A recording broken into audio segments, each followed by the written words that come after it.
नमस्कार, आप देख रहे हैं इंडिया टीवी। मैं हूं पंकज भार्गव।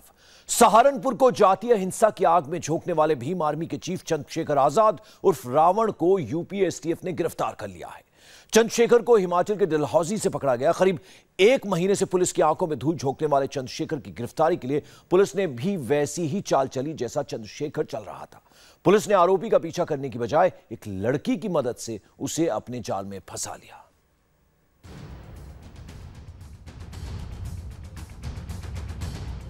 सहारनपुर में नफरत की आग लगाने वाले को मोहब्बत ने भिजवाया जेल। पुलिस और एसटीएफ को छकाने वाले को गर्लफ्रेंड ने कराया गिरफ्तार।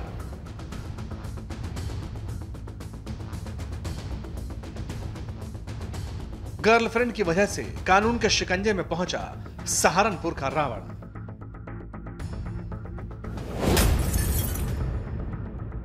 ब्लू हाफ शर्ट वाले इस शख्स को अब से पहले आपने सोशल मीडिया पर देखा है।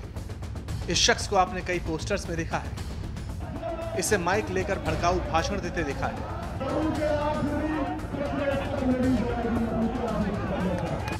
लेकिन अब यह शख्स पुलिस की गिरफ्त में है। इसके आसपास खड़े सभी लोग एसटीएफ और सहारनपुर के पुलिस वाले हैं। इस शख्स की गिरफ्तारी की पूरी कहानी से पहले इसका पूरा परिचय भी दे देते हैं। नाम चंद्रशेखर आजाद उर्फ रावण। आरोप सहारनपुर में जातीय हिंसा भड़काना।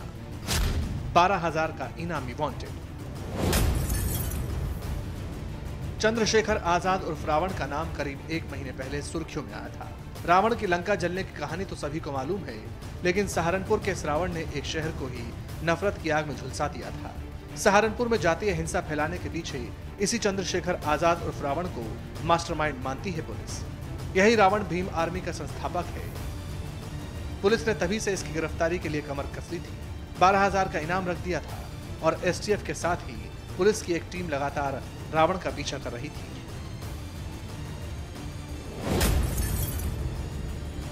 पुलिस को जांच के दौरान ही रावण की 2 गर्लफ्रेंड की जानकारी मिली। चंद्रशेखर उर्फ रावण की एक गर्लफ्रेंड सहारनपुर में रहती है, जबकि दूसरी गर्लफ्रेंड हरिद्वार की है। पुलिस ने दोनों लड़कियों के फोन को सर्विलांस पर लगाया और दोनों लड़कियों के परिवार वालों से मुलाकात की। पुलिस के कहने पर ही चंद्रशेखर उर्फ रावण की एक गर्लफ्रेंड पुलिस की मदद के लिए तैयार हो गई। चंद्रशेखर उर्फ रावण से उसकी गर्लफ्रेंड ने फोन पर कांटेक्ट करने की कोशिश की और सफल भी हो गई। चंद्रशेखर उर्फ रावण के हिमाचल में होने की जानकारी मिली। पुलिस की निगरानी में ही लड़की को चंद्रशेखर उर्फ रावण से मिलने के लिए भेजा गया। हिमाचल के डलहौजी में रावण अपनी गर्लफ्रेंड से मिलने आया और फिर हाथों में हाथ डालकर वो लड़की उसके साथ घूमने लगी। पुलिस के लिए इशारा काफी था और पुलिस ने वहीं चंद्रशेखर उर्फ रावण को गिरफ्तार कर लिया।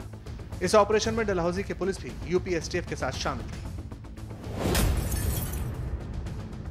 पुलिस को चंद्रशेखर उर्फ रावण को गिरफ्तार करने में उसकी गर्लफ्रेंड ने ही कामयाबी दिलवाई, लेकिन पुलिस खुलकर इस बारे में कुछ नहीं बोल रही। जैसा मैंने कहा कि मैनुअल इंफॉर्मेशन और टेक्निकल दोनों इंफॉर्मेशन की मदद ली गई है और बहुत सारी इसमें मैं कहूँगा कि काम किया गया है। हमारी टीम अनवरत लगातार 24 घंटे इस पे काम कर रही थी और हर छोटी से छोटी इंफॉर्मेशन को हम लोगों ने डेवलप किया और उसकी गिरफ्तारी हुई।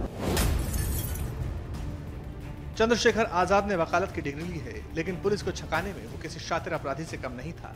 पुलिस जैसे जैसे चंद्रशेखर उर्फ रावण के करीब पहुंची थी, रावण पुलिस को चकमा देकर ठिकाना और शहर तक बदल लेता था। सूत्रों के मुताबिक यूपी के इस रावण ने 28 दिनों में 16 ठिकाने बदले। 21 मई को दिल्ली के जंतर मंतर पर प्रदर्शन करने के बाद हरिद्वार, दिल्ली, गुड़गांव, करनाल, पानीपत, जालंधर और होशियारपुर होता हुआ चंद्रशेखर डलहौजी पहुंचा था। बड़े शहरों में लोकेट करना थोड़ा मुश्किल होता है, लेकिन जब जैसे ही वो किसी छोटे स्थान पर गया, वहाँ लोकेट करना बहुत ही आसान हो गया। मोबाइल फोन कभी इस्तेमाल कर रहा था क्या? मैंने आपको बताया कि ये कुछ अभ्यस्त अपराधियों की तरह बिहेव कर रहा था। इसको पुलिस के तौर तरीकों के बारे में कुछ जानकारी है, इसलिए बहुत सारे प्रिकॉशंस ले रहा था जो सिर्फ अभ्यस्त अपराधी ही लेते हैं। पुलिस के मुताबिक सहारनपुर में जातीय हिंसा भड़काने के आरोपी चंद्रशेखर का भीम आर्मी संगठन शुरू में दलित बच्चों की पढ़ाई और उनकी बेहतरी के लिए काम करता रहा, लेकिन धीरे धीरे संगठन ने दलितों, खासकर युवाओं को बरगलाने और हिंसा के लिए प्रेरित करने का काम किया। चंद्रशेखर ने दिल्ली में भी अपनी सियासत चमकाने की कोशिश की, लेकिन आखिरकार उसे जंतर मंतर से उल्टे पैर भागना पड़ा। आपको जानकर हैरानी होगी कि कानून से भागने के पीछे चंद्रशेखर का असली मकसद नाम कमाना था। वो शॉर्टकट तरीके से खुद को राजनीति में सेट करना चाहता था। एक्चुअली हम लोगों की जानकारी में आया कि किसी दिल्ली निवासी वकील ने इसे एडवाइस किया था कि अगर आप लगातार फरार रहेंगे तो आप बड़े नेता बन जाएंगे।